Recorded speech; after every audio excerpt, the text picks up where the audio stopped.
এখন ভারতীয় জনতা পার্টির সেবা পক্ষকাল আমাদের একটা সবসময় এই ইভেন্টসটা আমরা করে থাকি, আমাদের কার্যক্রম। সেই কার্যক্রমের শুরু হয়েছিল 17ই সেপ্টেম্বর মাননীয় প্রধানমন্ত্রী নরেন্দ্র মোদীজির জন্মদিন থেকে।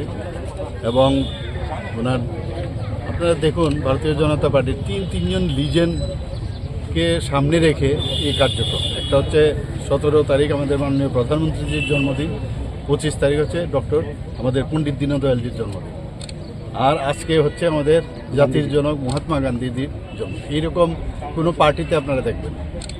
আর মাঝখানে আমাদের রক্তদান শিবির এবং এই স্বচ্ছ ভারত অভিযান, বস্ত্রদান, বিভিন্ন আমরা কার্যক্রম করে থাকি। তো আজকে লাস্ট ডে আমাদের সেবা পক্ষকালের। তো এখানে আমাদের মাঝে উপস্থিত আছেন আমাদের আগরতলা মিউনিসিপ্যাল কর্পোরেশনের এবং মাননীয় বিধায়ক শ্রী দীপক মজুমদার মহোদয়, এবং আমাদের ভারতীয় জনতা পার্টির ত্রিপুরা প্রদেশ বিজেপির সহসভাপতি শ্রী তাপস ভট্টাচার্য এবং মণ্ডলের প্রেসিডেন্ট আমাদের সাথে আছে। তো সঞ্জয় সাহার নেতৃত্বে আজকে এখানে এই প্রোগ্রামটা হচ্ছে। তো এই আট বরদোয়ালি মণ্ডলকে আমি শুভেচ্ছা জানাবো, যে ধন্যবাদ দেব যে এই ধরনের একটা অনুষ্ঠান ওনারা করেছেন।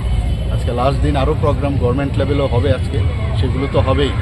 কিন্তু আমি সারা ত্রিপুরাবাসীকে, সারা ভারতবাসীকে আমি এই সেবা পক্ষকাল এবং আজকের মহালয়ার যে দিন আজকে আপনারা জানেন সবাই, সেই উপলক্ষে আমি সবাইকে হার্দিক অভিনন্দন, শুভেচ্ছা জানাতে চাই।